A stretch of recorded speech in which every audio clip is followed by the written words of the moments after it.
Welcome, my dear sisters. Welcome to our next class in which you are going to learn about your given center and receiving. Right here we have the given center and the receiving center. So there are two centers within you that are constantly communicating. One is giving and one is receiving. And this is your internal world of cycles and rhythm. Something is located and functioning in your brain and something in your uterus, and the breast is also involved here as a bridge. So this axis, or the line, the communication line, is called Hpo Axis. H stands for hypothalamus, P for pituitary, and O for ovaries. This is the communication line in which there is constant message exchange. So one center is giving the message, the other is receiving the message, and then there is a response or a feedback. So there should be always this clarity and openness to receive. Otherwise, you cannot go through your dance of rhythms and cycles and hormonal exchange. So we're going to look deeper into each center. The given center. The given center is your central biocomputer, which sits in the depths of your brain. It has a holy trinity. I call it holy trinity, the main three glands that actually establish the whole metabolism and the health of your body. So these are the hypothalamus, the pituitary, and pineal. Hypothalamus is not just a gland, actually, it's a part of the brain. It's called the governor. So consider it as a president of the country, and your whole body is the land, and you have a president who is hypothalamus. And then this president has its ministers. So minister pituitary and minister pineal gland. Today we're not going to talk about pineal gland. It's very important, but we will dedicate a special separate class to it. Today we will stay focused on hypothalamus and pituitary. So pituitary and hypothalamus are going through communication, and here they are. Hypothalamus is producing certain chemicals, but because it's a president, it does not communicate directly with other glands in your body. So what does it do? Let's look here. So it's producing such as growth hormone releasing hormone, right? So it's given a command. It's a commanding gland. You can see here the president, yeah? So the president is just given an order. It also stimulates production of oxytocin, which affects your kidneys and in general your ability to feel good. So we will study that in the next class. Dopamine, which is the motor control, motivation, arousal system, reward, and also lactation in women. CRH is corticotropin releasing hormone, which is involved in the stress response. So here we have adrenal glands and kidneys. Vasopressin regulates the tonicity of the body fluids, so your internal ocean system. Right now you don't need to remember the names, because in the next classes slowly I will be repeating this hormone or that hormone from different perspectives, so you will catch it up very fast, but the main thing is to understand what it does. Now, hypothalamus, and the other one is pituitary. Pituitary is called the master gland, or I would say the prime minister, right? So it's the gland that receives all the messages from the hypothalamus, and then it transforms and passes further. So that's why it's called the one who is transforming and the one who is passing the message. So the main hormone that we are going to focus on that affects our reproductive system is FSH, or follicle stimulating hormone. So it's a hormone that feeds follicles for them to start growing, and then finally they will arrive, or one will arrive to ovulation. It also participates in your stress response, in the reproductive process, growth of all systems, growth of the bones and muscles, production of milk, and state of your mood. So how important, right? Something that we do not sense clearly, like you cannot touch it, but plays a crucial role, and that's why it's called your biocomputer, central biocomputer, because it in a way regulates everything. The given center is working constantly. As long as your brain is working and you are alive, your nervous system is functioning, it's sending the messages. But the question here is, what is the quality of these messages? And when I say word messages, I refer to chemicals, right? So it's like sending emails to recipients, and you send your email, but did it get delivered, or how was your message interpreted? So this is where we go towards the receiving center. And the receiving center is situated below in your pelvis, which is your reproductive system, ovaries and uterus. In the receiving center, when all the chemicals like gonadotropin releasing hormone sends the message to pituitary gland, the pituitary gland sends the message to follicles. Now something is happening here. When we talk about cycles, you are a woman of constant cycle inside of the cycle. So if you look at this picture, there is a big cycle, right? Then there is a smaller between brain and mammary glands. Then there is another cycle between mammary and ovaries. And then there is inside of the ovaries and inside of the uterus also a cycle. So in a way, you are the biggest circle around smaller and smaller and smaller and smaller. And this is just how the nature is designed. You see the bigger picture, and then there are details, and everything is interchanging and also supporting and influencing each other. So inside of your receiving center, you have two main cycles. The uterine cycle and the ovarian cycle, which I referred to before. The uterine cycle, what happens there? You can see just like waves, it's going down and then up and then down again and then up. So there is a constant change in the uterine lining or in the endometrium layer of your uterus. She is growing extra tissues, and then she is releasing it, and that occurs again and again. Your uterine cycle started functioning during your puberty. So when you received your first menstruation, this is when the uterine cycle was or became to be active. Before, your uterus was in kind of sleeping state.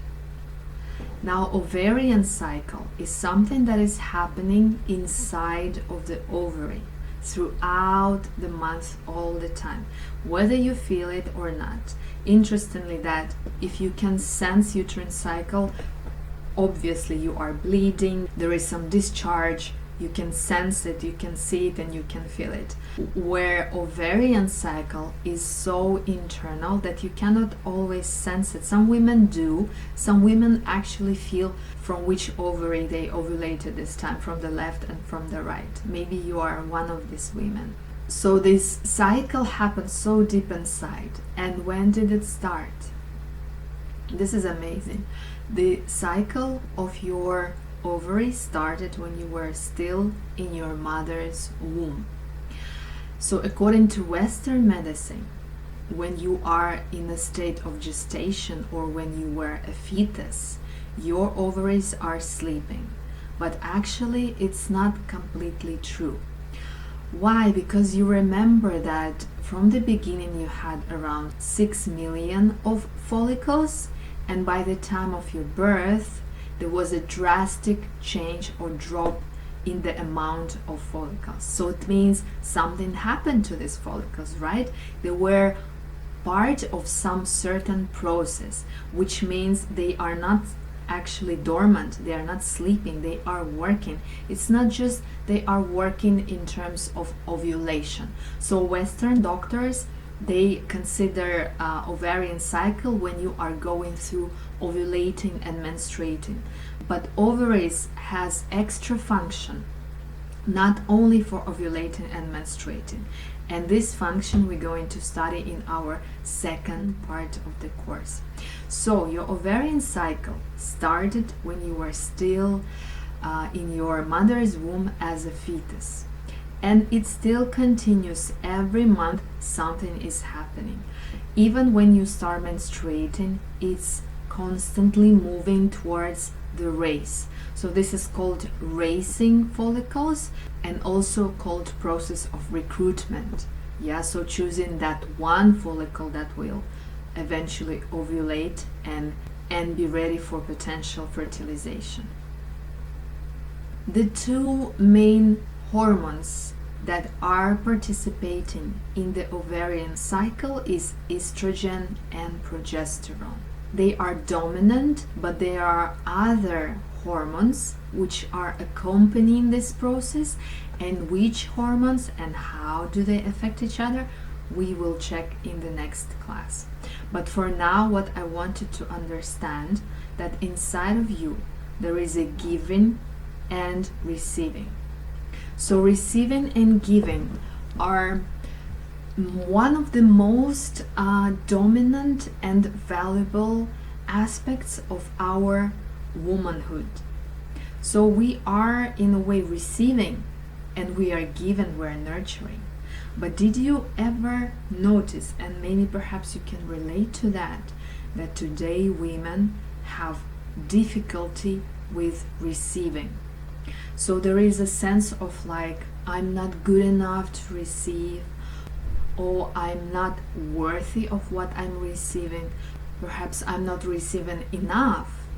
And when something is coming up to you, and it can be so simple, like sometimes you give a gift to a woman, to your friend, and most of the time the reaction is like, oh, why you did that, you shouldn't, I feel so shy, like, do I really deserve it? So there is some kind of issues with receiving. And when it comes to relationship, wow, or money, wow. So women feel that they are not worthy to be the best version and to receive all the goodness from life. But on the other hand, they are constantly giving.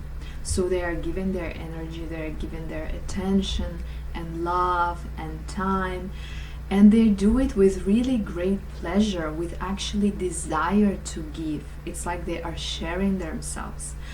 But there is a period in time throughout the month when you are giving, and then suddenly there is this breakdown when you feel like, I feel so empty, I feel such void, and I feel exhausted of giving anymore. I have nothing else to give. The more I give, the more I feel I'm unsatisfied within myself. So I gave you all of me, and I have nothing in return. Do you recognize this relationship, the receiving and the giving? So the menstrual cycle, the ovulation and menstruation, and all of the dance of the hormones have a very close or the same attitude of understanding your inner receiver and inner giver. We will learn deeper what is the art of receiving, and why do you need to really master that and allow yourself to receive, and when you should give, and when you are allowed, you are giving yourself permission to not give, because you need to take a pause from giving, otherwise you become empty. So for now, remember that every time when something happens just today, when you receive simple thing like a note or an apple or some payment, whatever, a look, a smile on the street, receive it with the sense that you deserve it. Because the given center cannot exist without receiving. So if we think, what is more important? Is it to give or is it to receive? So let's look at nature. So let's think about it. Whether there is earth or not, the rain will fall, right? So the heaven or the sky, the space around, is constantly, infinitely present. The rain does not have any value if it will not have a place to be received. Why does the rain fall? It's not just to make the space wet or for clouds to release that fluids, right? It's because the earth needs receiving. So when there is a force that is giving, it requires a container or a vessel in which it will be held and collected. It's like you have a water, but how are you gonna drink it if you don't have a glass? So here I want to pay your attention. Your receiving center should be your primary focus.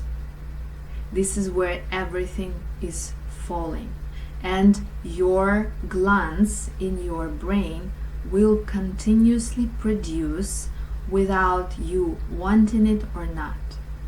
But your responsibility is, how are you going to receive that? In which state of quality of mood or health or energy is your womb and are your ovaries? So the better reception center you have, the better is communication. You know what I mean? So when we are feeling that our cycle is disrupted, perhaps we are having overwhelming cramps or constant delay or something drastic is happening with the cycle, it's because the receiving center is not aligned with its nature or with the way how it should be. Whenever you are in your relationship, in your external space, rejecting something that comes to you, you are blocking and diminishing or shrinking your receiving center. And that will reflect on your womb and your ovaries. So from this moment, become the receiver, because there is constant abundance of hormones or goodness in your life flowing to you, because this giving is something infinite. And we will study more from the divine anatomy, but now is just to give you a taste of it, that the giving never stops. And if you look back at your life, you were always in your life in a place where you are actually being given all the time. But are you opening your hands with gratitude to receive it?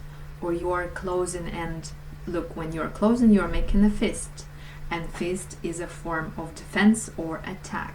So this is on psychosomatic level, creates violence where we diminish ourselves from receiving and reject.